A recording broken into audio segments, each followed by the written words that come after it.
At least 27 casualties and 70 injured resulted from a subway bridge collapsing.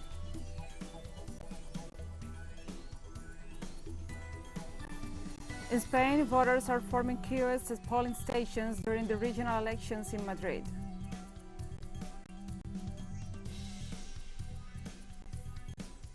Foreign ministers and representatives from the Group of Seven, G7, kicked off a two-day meeting to address global challenges. From the headquarters of teleSUR English in Havana, Cuba, this is From the South, I'm Gladys Quesada.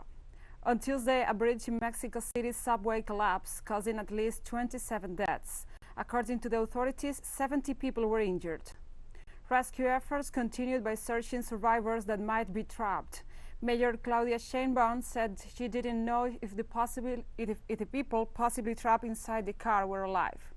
The accident happened on the subway line 12, the construction of which has been plagued by complaints of irregularities. Foreign Minister Marcelo Ebrard described on his Twitter account that the event was a terrible tragedy.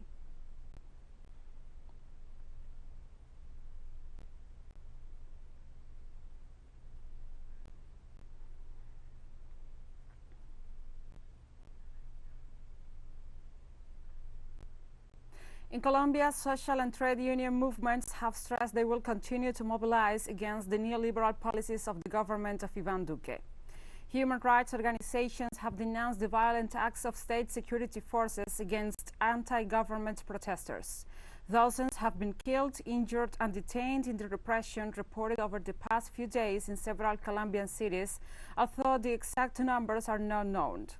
Social movements, students, trade union, and indigenous organizations announced that they will continue to mobilize against demilitarization of the country's cities and to call for the withdrawal of President Iván Duque's health reform, as well as mass vaccination, financial support for those hit hardest by the economic crisis aggravated by the COVID-19 pandemic, and also to demand the dismantling of the notorious mobile anti-disturbance squadron responsible for widespread repression of peaceful protest. A new day of nationwide mobilizations has been called for this Wednesday.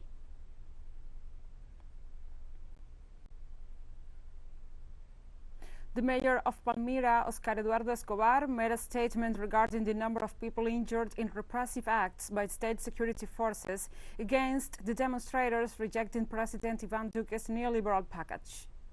I decided to come personally to the Raúl Orejuela Bueno Hospital, where I found the following: a wounded person who is in surgery for a gunshot wound to the abdomen, another person with a hip trauma and a forehead injury, with hip fracture ruled out in X-rays and who has already been discharged.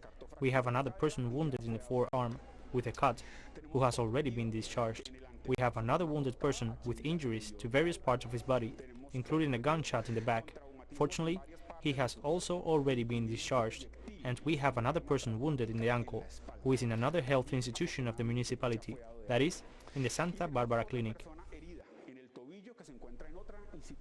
The mayor also reiterated that he had not issued instructions to state security forces to repress protesters in the area. I personally have not given the order to the riot squadron or the army to attack these young people. On the contrary, since last Friday, I have met with various human rights defenders in the municipality with the sole purpose of promoting mediation and avoiding violent clashes in the context of the protest. It is worth remembering that in Valle del Cauca, a security council has been installed, headed by the commander of the military forces by order of President Iván Duque. The European Union condemned on Tuesday the violence of Colombian security forces against demonstrators and called for those responsible for the repression to be brought to justice. European External Action Service spokesperson Peter Stano rejected the acts of violence which target the legitimate rights to demonstrate, freedom of assembly and expression, and also stressed that it's very important that these rights are respected. Stano called for an end to the escalating violence and expressed the U.S. confidence in Colombian institutions to investigate and bring to jail those responsible for any abuse and violation of human rights.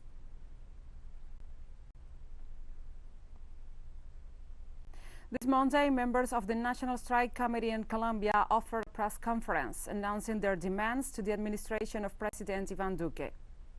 The announcement of the withdrawal of the tax reform bill as a triumph of the millions of Colombians who have mobilized and the majority support that citizens gave to the national strike. This happens after 6 days of national strike action, where civilian, military, and police authorities have daily restricted the freedoms and democratic guarantees of the people's right to social protest, leaving dozens of people killed, hundreds wounded and arrested. The government has had the opportunity to address and resolve the demands of the major mobilizations carried out since January 21st, 2019, and the unfulfilled agreements with the people and their organizations, but it has never been willing to set up a table for negotiations and consensus. During a presidential debate ahead of Peru's June the 6th runoff election, candidate, school teacher and trade unionist Pedro Castillo vowed to draft a new constitution and also to review contracts with transnational companies that he stressed have plundered the country. Call for a national referendum to install a national constituent assembly, to develop a new constitution where a government of the people will make health a constitutional right. Let us review the transnational contracts, the contracts that have been signed with the transnational companies that have plundered the country, so that today, when they are stealing the country's wealth, 70% of it is taken there, 70% should stay in Peru. And we'll be right back after this very short break, so don't go away.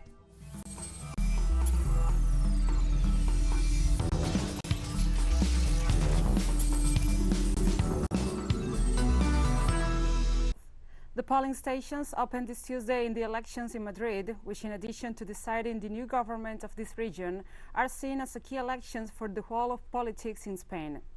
The polls opened at 9 a.m. local time until 8 p.m., with just over 5 million voters called to participate in atypical elections, as they are held on a working day when the usual in the country is on Sunday, and with biosecurity measures in the face of the pandemic of COVID-19. Pablo Iglesias, Secretary General of the United Weekend Party, Podemos, left his position as Deputy Prime Minister of the national government in order to dispute this race for the presidency of the Community of Madrid. Tensions are high as the struggle between the left and the right for control of the country's wealthiest region, with a major voice in national politics, intensifies. It has been argued that Madrid is the laboratory of the future right wing, and that a victory of the Conservative Popular Party, which will likely have to form a coalition government with the far-right Vox Party, could put Spanish democracy at risk. Commentators have denounced a dirty election campaign, which has even seen death threats sent to ministers and leftist leaders.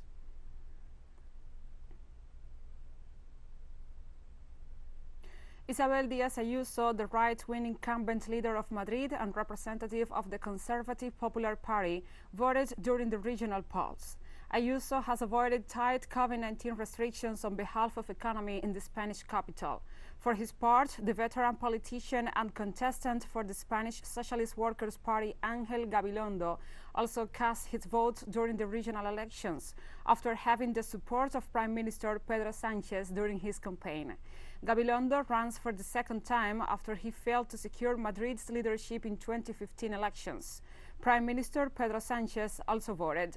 Sánchez had been holding rallies in poor areas of Madrid, warned against the dangers of granting victory to hate and intolerance. Long lines form at polling stations, which will close at 8 p.m., with results expected several hours later.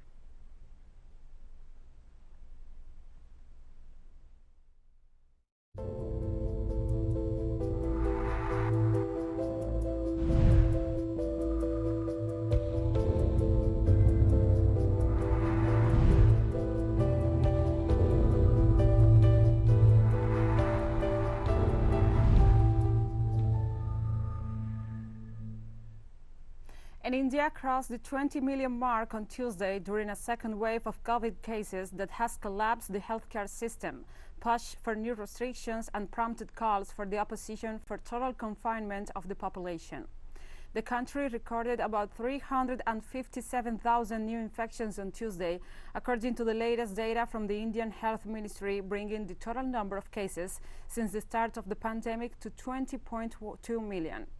India also counted around 3,400 deaths in 24 hours, bringing the total number of deaths to over 222,000, although experts warned that the official data underestimated the real situation of the crisis.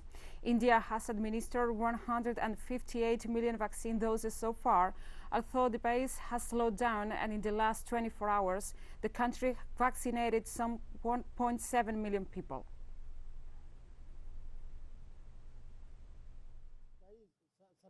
The government has to at least arrange for a proper oxygen supply in all the hospitals. Nobody should be dying because oxygen has run out. If patients get a proper oxygen supply, at least we can treat them and prevent death. Everybody is facing some problem or the other. For us, auto rickshaw drivers, if we don't take passengers or work, then we are in trouble. And if we take passengers, then we are also at risk. In Greece, restaurants and cafes reopened their terraces on Monday after 6 months of pandemic shutdown. The Greek government has accelerated its vaccination campaign in the last few days, allowing people in their 30s to be vaccinated. More than 3 million vaccinations had been administered so far. That will do better than last year. Many people have already been vaccinated, and more are to follow. So Greece is going to be a clean country. It seems weird to me. I still can't realize that I am outside, relaxed and without a mask. We will see how it goes, because last time we opened, we were also optimistic about it, and afterwards they closed us down for 6 months. The European Union's executive branch proposed on Monday to ease restrictions on travel into the 27-member bloc as vaccination campaigns continue to gather speed. Travel to the EU is currently extremely limited, except for a handful of countries with low infection rates. Ease restrictions on non-essential travel to the EU to take into account the progress of vaccination campaigns and developments in the epidemiological situation worldwide, while addressing variants through a new emergency brake mechanism. Among the main changes, we propose to allow entry to the EU for non-essential reasons, not only for all persons coming from countries with a good epidemiological situation, but also for all people who have received the last recommended dose of an EU-authorized vaccine. This could be extended to vaccines having completed the WHO emergency use listing process. Saudi Arabian authorities have lifted travel restrictions for vaccinated people and those who have recovered from COVID-19 to travel abroad from May the 17th. The Ministry of Interior said citizens who are fully vaccinated or those who have received the first dose of a vaccine at least 14 days before departure will be allowed to travel. Meanwhile, those who have been infected with COVID-19 must have recovered at least 6 months prior to their travel. Demand for foreign travel is expected to surge, especially with the summer holidays approaching, and some have welcomed the move as a means to boost the regional tourism industry. It is also thought the move could encourage more people to rush to have their jobs in order to be able to travel. However, experts have warned that unnecessary travel may expose people to infection and should be avoided. Virus-led shutdowns in the kingdom.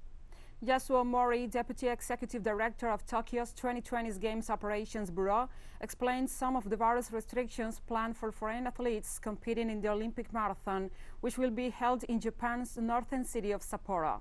With only 2 months ahead of the scheduled date for the Games, Japan has imposed an emergency state for several prefectures, given the increase in COVID-19 infections, which provoked national outrage and demands to postpone or cancel the events. They will each undergo PCR tests on departure from their country and a series of tests on arrival in Japan. In addition, they will be subjected to daily screening tests during their stay. Thus, the competition is organized under close surveillance.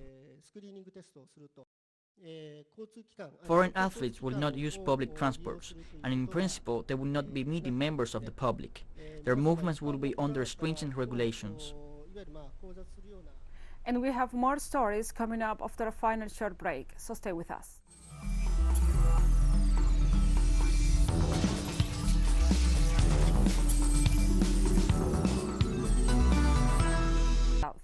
On Tuesday, foreign ministers and representatives from the Group of Seven, the G7, kicked off a two-day face-to-face meeting to address global challenges that the bloc of wealthy nations believes threaten their democracies. Among the issues to be addressed will be relations with Russia, China and Iran, as well as the situation in Myanmar following last February's coup, the violence in Ethiopia and the war in Syria. The G7 ministers will also discuss the response to the COVID-19 health crisis and climate change, among other issues. At a joint press conference the day before, UK Foreign Minister Dominic Raab and the US Secretary of State Anthony Blinken made it clear that Russia and China issues will occupy the bulk of the agenda, although both officials assured that neither Washington nor London wish to engage in direct confrontation with these powers.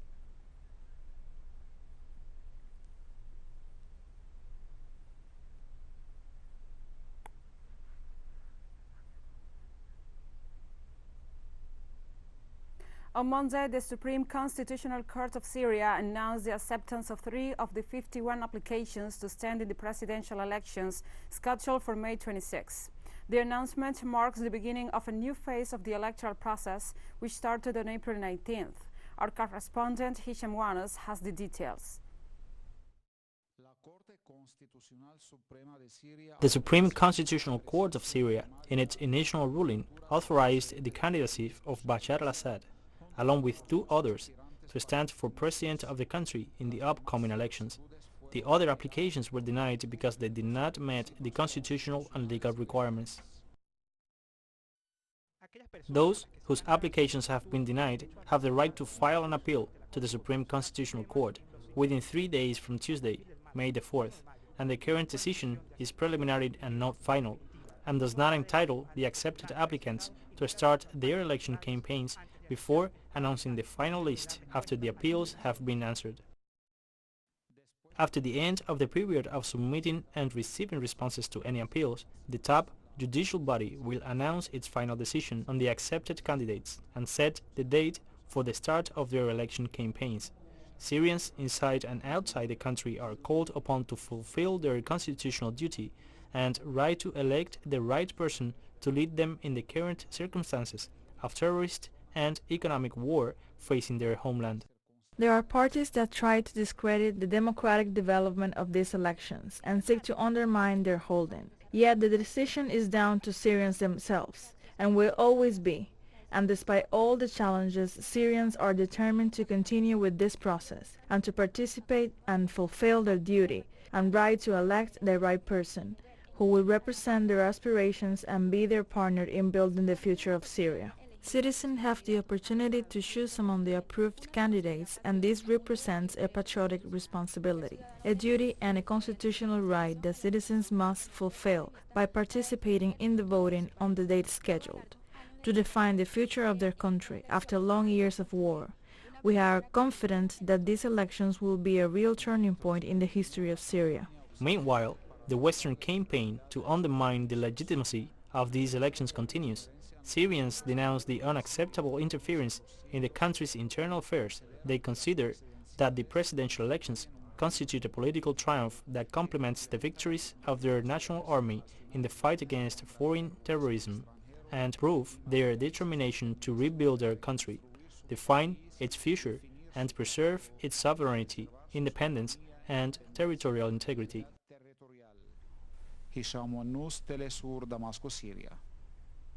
And now we continue. Kyrgyzstan and Tajikistan have completed the withdrawal of military units from their shared border, following an armed conflict that broke out in late April.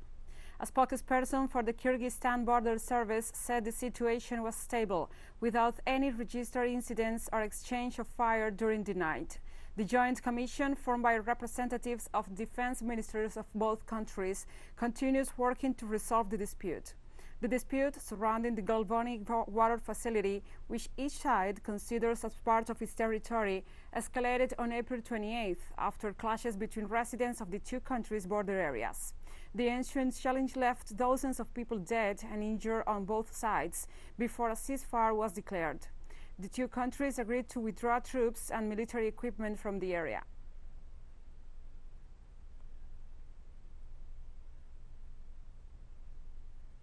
The Democratic Republic of Congo will replace civilian authorities with military administrations in 2 conflict-hit provinces for a month, the government said on Monday, announcing the details of a state of siege to address worsening bloodshed in the east of the country. A surge in attacks by armed militias and intercommunal violence along the country's border with Uganda have killed hundreds of people since the start of the year. Under the state of siege, which was declared last Friday, governors and provincial assemblies in the provinces of North Kivu and Ituri will be suspended for 30 days from Thursday, a government spokesperson announced. In their place, the government will install military governors and police vice governors with wide-ranging powers. Violence has remained endemic in eastern DRC Congo since the official end of the civil war in 2003, but insecurity has soared in the past 2 years, fueling a humanitarian crisis.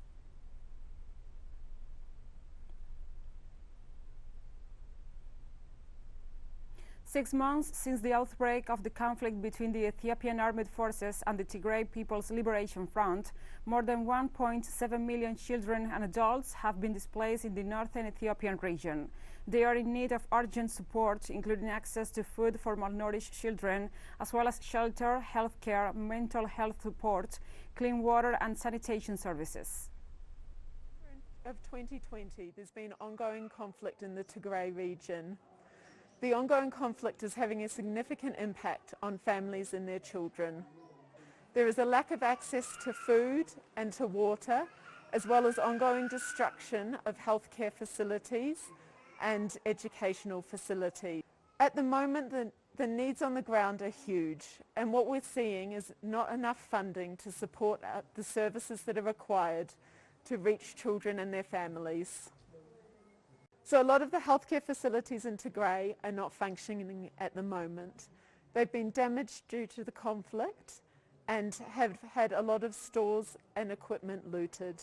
The lack of access to healthcare has a huge impact on children and mothers. Children at the very basic level are not able to receive their routine childhood immunizations, putting them at huge risk of infectious diseases and also increasing the risk of an outbreak within the region. 4 people have been killed in floods following heavy rains in the historic Yemeni city of Tarim. The city, located in the central province of Hadramaut, is best known for its mud brick structures and more than 360 mosques, including Al-Medar, which has the tallest minaret in the country. Local media reported 4 dead and an unspecified number of injured as a result of the heavy rains on Sunday, and said 3 residences had collapsed. Thousands of people are killed every year across Yemen in flash floods. Also, fierce storms have added to the woes of the war-torn country, which the United States and the United Nations has described as the world's worst humanitarian crisis.